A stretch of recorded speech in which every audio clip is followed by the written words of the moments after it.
ցակցությունները, այսինքն բնականաբար իրանք ավելի ակտիվ հետևելու են, տեսնեն թե որտեղ մի քիչ շատ գնաց, մի քիչ բան, ձեզ անընդհատ գրելու են, դիմելու են, բայց միևնույնն է, այո, վարչարության համար պետք է ռեսուրս ունենալ։ Հարցեր պարոն Հակոբյանին չունենք, պարոն Հակոբյան, համեցեք գնալիս։ Պարոն Հակոբյան, հարցս շողակաթի ավելի շուտ հանրային հեռարձակում ունեցող երրորդ ալիքի, որը կրթամշակութային ուղղություն պիտի ունենար, եւ ես բոլորովին հեռու եմ մոտեցումից, որ սա շողակաթի փակումներ, փակվեց երրորդ հանրապետական ծածկույթ ունեցողը, որը օրենքով ամրագրված կրթական եւ մշակութային ուղղություն պիտի ունենար։ Շողակաթը կգտնի իր տեղը մեծ ստիրույթում, տեղեկատվական եւ այլն։ Ես ուզում եմ հանրային եթերը սպառողների անունից առհասարակ, ովքեր կրթական եւ մշակութային հաղորդումների պահանջ ունեն եւ որը կարծում եմ նաեւ պետության պոզիտիվ պարտականությունն է եւ նաեւ օրենքով ամրագրված 20%-ի շեմը, որ վստահ եմ այդ մասին շատ լավ գիտեք, ձեր գերատեսչության եւ անձամբ ձեր տեսակետը այս որոշման առնչությամբ։ Տեսեք, մի քիչ տերմիններում մենք զգուշ լինենք, որովհետեւ շողակաթի չի փակվել։ Հա, դուք ասացիք փակվել է, չի փակվել, հա, փակվել է։ Հա, բայց ամեն դեպքում մենք հանրային դրամ, չէ, ուշադիր լինենք, որովհետև դա շատ կարևոր է։ Տեսեք, ես միշտ անկեղծ եմ այդ հարցում եւ օրենքի փոփոխության հեղինակներն էլ գիտեն, որ ես այդքան էլ հաշ չեմ այդ որոշման հետ։ Իմ կարծիքով կարելի է շատ ավելի արդյունավետ եղանակ գտնել, հա, այդ խնդիրը լուծելու համար, որովհետեւ շողակաթը ծառայեր հասարակությանը, որտեղ ի վերջո դա հասարակական հեռարձակողների ալիքներից մեկն է։ Բայց այն թնջուկը, այն հնացած, հա, մեջ գցած հիվանդությունը, որ ուղեկցում է շողակաթի աշխատանքները, որովհետև այն ինչ շողակաթը ուներ, ինքը որևէ ձև իրավաբանորեն ամրագրված չէր։ Ինչ որ բանավոր կազմակերպությունների հոգևոր եւ աշխարհիկ իշխանությունների 20 տարի ինքը գործում էր գրեթե անօրեն պայմաններով, հա, սա է, եւ երբ որ դուք եւ վերջին բաներին տարիներին 1-2 տարվա ընթացքում եւ մեր մշտադիտարկումները դա հստակ ցույց են տալիս, այդ տեսեք դուք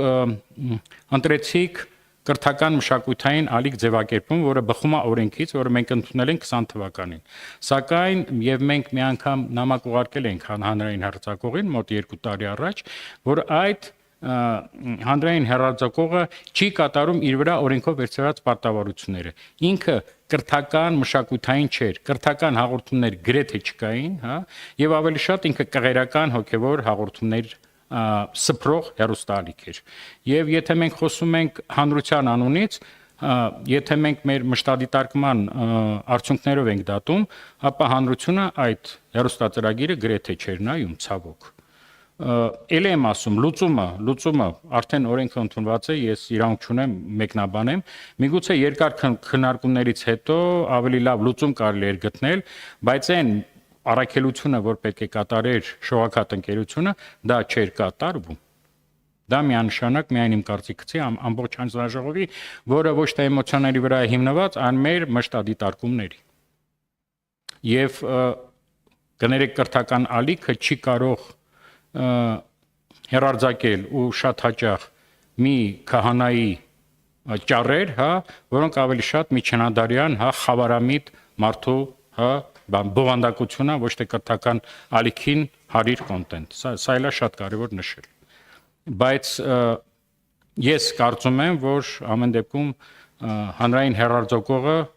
այսպես թե այնպես առանց կղերական ազդեցության, առանց դրսի միջամտության պետք է ունենա կրթական մշակութային բովանդակության ունեցող ալիք, այստեղ իմ կարծիքը միշտ եղել է եւ նույնն է մնում։ Եվ ոչ միայն իմ, այլ նաեւ հանձնաժողովի բոլոր անդամների։ Կարճ սա։ Լավ, շնորհակալություն պատասխանի համար։ Մի ճշտում անեմ, ես բոլորովին երևի սխալ մեկնաբանեցի կամ սխալ ձևակերպեցի շողակաթի փակման, հենց ես դա ուզում շեշտել, որ այստեղ խոսքը ոչ թե շողակաթի փակման մեկնակետից մոտենանք խնդրին, այլ կրթական եւ մշակութային ալիքի, որը հանրապետական տարածում պիտի ունենար, եւ ես այդտեղ կարեւորում եմ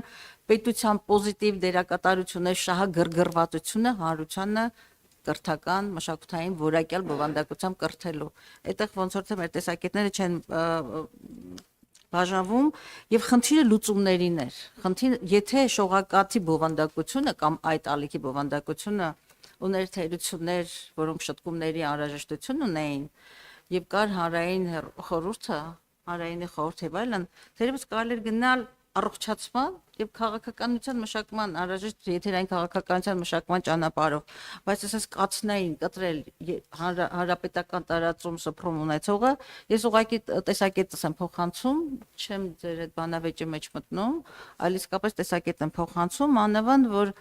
դուք այսօր գնահատական տվեցիք կղերական եւ այլն, ես նայել եմ բաղադրիչներից, թե ինչ բաղկացած, հոգեվոր մշակութային, առանձին մշակութային եւ այլն։ Այստեղ խնդիրը հենց դրան է վերաբերում ունենալ առողջ քաղաքականություն, մշակել հանրայինի խորհրդի հետ եւ ապահովել հանրությանը բարձրորակ կրթամշակութային բովանդակությամբ, ինչի կարիքը այսօր մեր հասարակությունը օդու ջրի պես ունի եւ մանավանդ ես կարծում եմ 20%-ի պահանջն էլ, որը նաեւ օրենքով ամրագրված պահանջ է, ես չեմ կարծում, որ այսօր մենք այդ երկու, չգիտեմ, հունվարից հետո բնականաբար մենք դա կկարողանանք ապահովել։ Սա ուղղակի արձագանքեր ոչ թե ձեզ, այլ մոտեցումներ կարճ ձևակերպած։ Շատ կարճ ես էլ արձագանքեմ, եթե կարելի է։ Տեսեք, եթե առողջացման խնդիր դրվեր, առողջացումը այսպես թե այնպես պետք է նախատեսել որոշ շատ կտրուկ քայլեր եւ կադրային եւ ազդեցությունների ես 100%-ով համոզված եմ, որ նույն շահարկումները կլինեին, որ հատուկ ձևակերպում են գրաքննություն են մտցնում եւ փորձում են փակել այդ ալիքը հայ առաքելական եկեղեցուց։ Այսինքն ինչ էլ այդ ալիքը չանեին, մեկը ցավոք այդ խնդիրը շարքվերել, ինչ բանը, այո, մենք եթե հետևել եք իմ ելույթներին 19 թվականից ես խոսացել եմ այն հիմնադրամի մասին, որը կնպաստի հանրօգուտ հաղորդումների ստեղծմանը եւ տարածմանը եւ այդ մասին խոսում էր նաեւ երբ որ այս օրենքի փոփոխությունները հիմնավորում էին մեր падգամավորները, ապա հիմնադրամը արդեն ստեղծված է,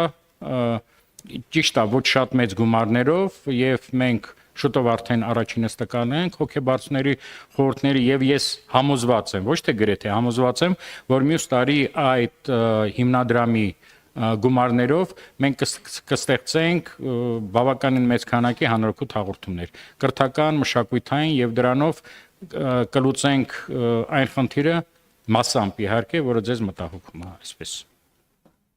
Շնորհակալ եմ, պարոն Հակոբյան, Տիկին Գալստյան նաև, բայց ձեզ եմ շնորհակալ, որ ասիք, ես չեմ ասում, որ շողակաթը փակվում է, մի բան, որ ես տենց ազգային ժողովից, այդքան ասում եմ, որ այս օրենքը կոնկրետ հեռուստաընկերությանը չի վերաբերում եւ որ շատ ուզենալ չի կարող վերաբերվել, որովհետեւ դա մենք չենք հիմնադրել։